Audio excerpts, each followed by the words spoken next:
The Angel of Death has come for Cassidy Simmons. Hi, I'm author and creative warrior Sarah Faxon, and tonight we're interviewing Dennis Crosby about his latest book, Death's Legacy. Dennis, welcome to the show. Hey, Sarah. Thanks for having me. I appreciate it.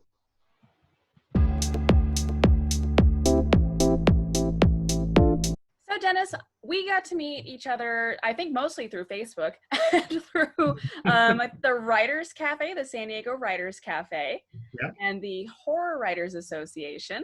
Yep. And it's been absolutely wonderful to get to know you and get to follow you on Facebook and see all of your activity over these last few weeks as you're preparing to launch your book, Death's Legacy. You want to tell us a bit more about it? Sure. It's actually a book that started as a really bad script. I was taking a screenwriting course, part of the MFA program with National University, and the first week, the instructor asked us to come up with some log lines, something that we would then use to create a script, for the course of that semester. So I came up with a log line that ended up becoming Death's Legacy. And as I was writing the script, I realized that I really liked the story and the character, and I needed to give her more. 120 pages was not going to do it, and the script, again, was just awful.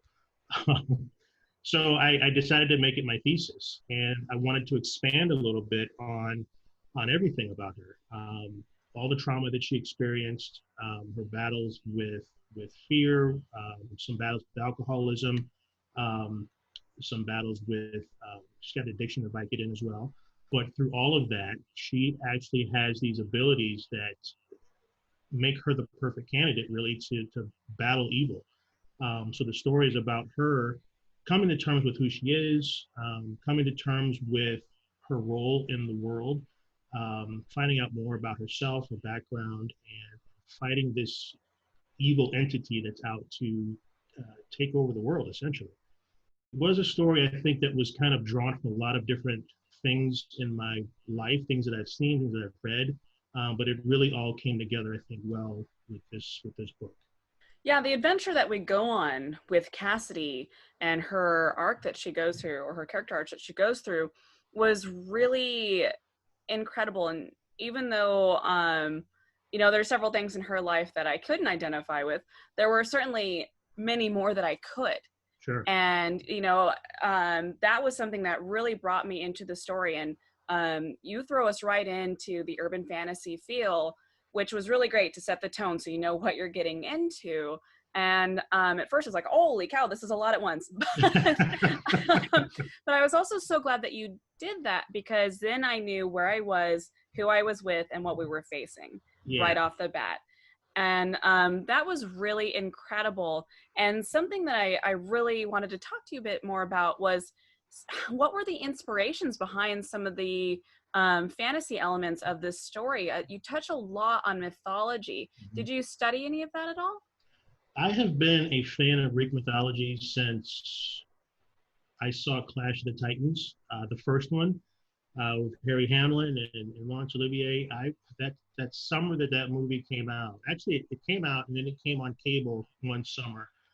And I was back in Chicago visiting for the summer, and I watched that movie every time it came on. Had to be at least 22 times that summer, and I've watched it a ton since. But that began my fascination with mythology. I love the stories. I love how rich they are and how much they can, when you really get down to it, they teach lessons. They're entertaining stories, but they really do teach some diehard lessons. So I read a lot of it. I took a class for it when I was an undergrad as well. I was a bit cocky because I blew off a couple of classes thinking that I knew everything already. But I saw it in the movie. I mean, come on. Yeah, exactly. I've seen the movie. I've read it all. But yeah, that was really began my fascination with it. And I look at a lot of different mythologies similarly, in the sense that there are some parallels, whether it's Greek, Norse rather, Roman. There's a lot of parallels that are there, and I think that they translate well into the modern era. I thought about actually doing a YA novel to begin with, but then I realized that there was just far too much Percy Jackson influence out there, a series that I absolutely love. But I wanted to take some of that and kind of make it more adult, which is where I ended up with Cassidy's story. It's interesting that you said that. I definitely noticed that there were a lot of YA elements to it, Mm-hmm. which as an adult, I actually found myself enjoying a lot more than I thought I would, or that I probably normally would, because as you said, there's so many elements and themes to this story where it was very adult fiction. Sure. But that's not to say that I didn't learn stuff from it or I didn't take away a lot from it, because like you mentioned with the mythology, there were several lessons imbued within your story. And I think one of the biggest themes that I picked up on was this element of being in your own universe, Mm-hmm. and thinking this is what's best for everyone without realizing what everyone else's world will happen as a consequence of your actions. And that was really something that I thought was prevalent with multiple characters Mm-hmm. throughout this story. I think so. I think it's a common trope, but what makes it interesting is the characters and whether or not you actually, believe in them. I tried to make a very believable character, someone that men and women can really resonate with, and just kind of put her in some situations that are familiar to all of us. I think we all at times feel like it's us against the world, and no one can possibly understand what we're going through or what we're feeling. Um, they don't understand the emotions that we're experiencing. And for Cassidy, she is a woman who most of her life, well, all of her life, really, up until this point, doesn't really know who she is. She's got that added burden. She's got that just kind of overlying burden, and then to couple with the fact that she's an empath, she can actually feel other people's emotions in addition to her own. Sometimes to the point where she's not even sure if she's feeling her emotions or someone else's. Um, and then adding the reaper element and the fact that at one point she was ushering souls to the afterlife, and she's got all of these abilities, but even with all of that she still doesn't truly know who she is. And I think for her, that's part of her overlying fear too, is finding out who she is and being not being happy with that, being afraid of who she actually is instead of really embracing it and trying to make it her own. It's interesting because you had basically parallel main characters. You could have gone with two different main characters in the story, I think, almost really easily. Your villain in this story has incredible backstory, and I Yeah. am a huge fan of villain backstories.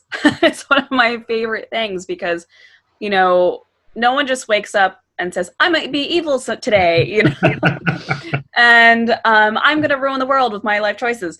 Right.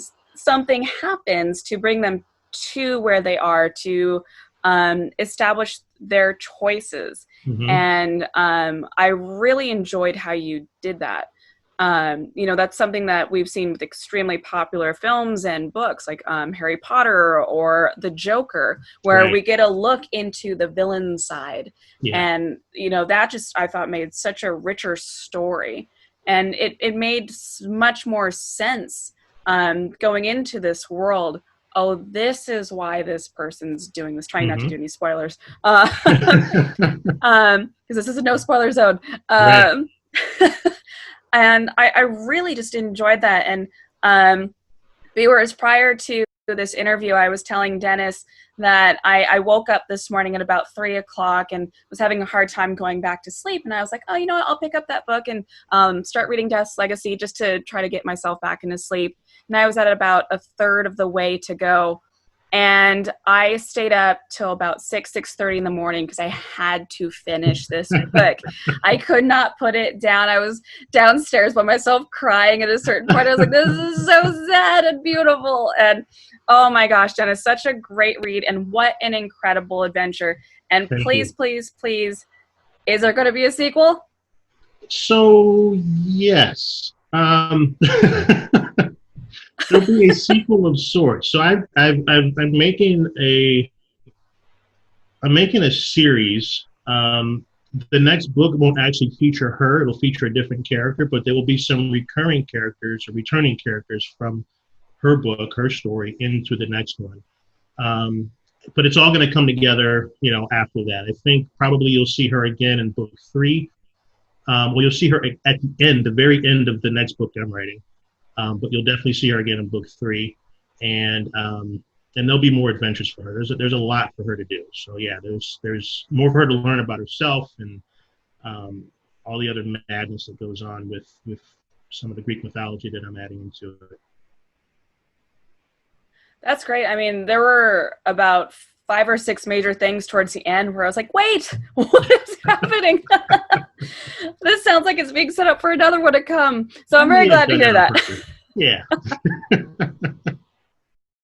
Well, that's fantastic. So are there any other projects that you're working on, or is this pretty much your main focus right now? So I'm wrapping this book up. It's being formatted. Everything is ready for final production.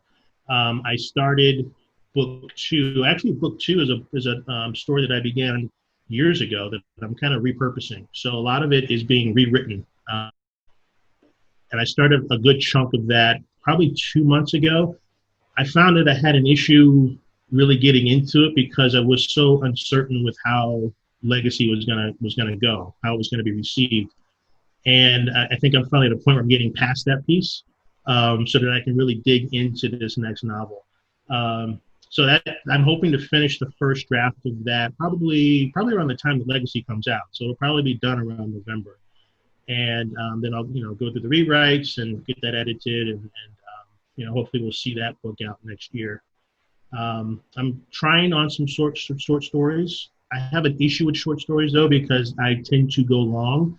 I always have these great ideas. I'm like, I can whittle that down to 3,000 words, 5,000 words, and the next thing I know, like I'm at 5,000 and I've written this great prologue, and I'm like, what the hell am I doing? It's so hard to contain a story into that little chunk of words. So hard, and that's why this is not why Death's Legacy is a novel now instead of a script, because I could not find a way to condense that into just 100 or 120 pages. So I'm trying short stories, but it's difficult. I find myself just kind of gravitating toward more of the long form. I might do some novellas. That might be the happy medium for me. So we'll see. But right now, yeah, it's just I'm working on book 2 right now, and making sure that ties into book 1, because there's going to be some adventure to come. Is there anything else you wanted to talk about or highlight or feature? Not too much. I mean, the book comes out in November. It'll be out November 17th. I'm not sure yet of, a lot of people are asking about pre-orders. That information will be coming soon. I should have that information up within, I'd say about a month or less. It'll be available on Amazon, and it'll be available on barnesandnoble.com, hardcover and paperback. I'll be looking into possible audiobook options as well. But for right now, I'm just kind of anxious and excited to get the book out and let the masses read it and see what's going on over there. Well, congratulations to you on getting through the first one. That's fantastic, and absolutely cannot wait to read the next. Thank you. Thank you so much. I really appreciate it. I'm glad that I kept you up in a good way with a fun story. And again, it's been a while since that's happened, so really that's been really good. I think that's been my biggest fear, is that people will read it or start to read it, and then it'll just collect dust on their bookshelf. So to know that, it compelled you enough that you wanted to finish it, that means a lot, especially my first time out. So thank you for that. Of course, yeah. And viewers, if you want to follow Dennis or see what his works are, be sure to check the description box below. I'll have the links to all of his social media and website down there. And also don't forget to subscribe to this channel and hit that notification bell so you'll be in the know whenever our next videos release. Well, again, Dennis, thank you so much for joining us. This has been an absolute blast. Thank you so much, Sarah. Appreciate the chance to come on.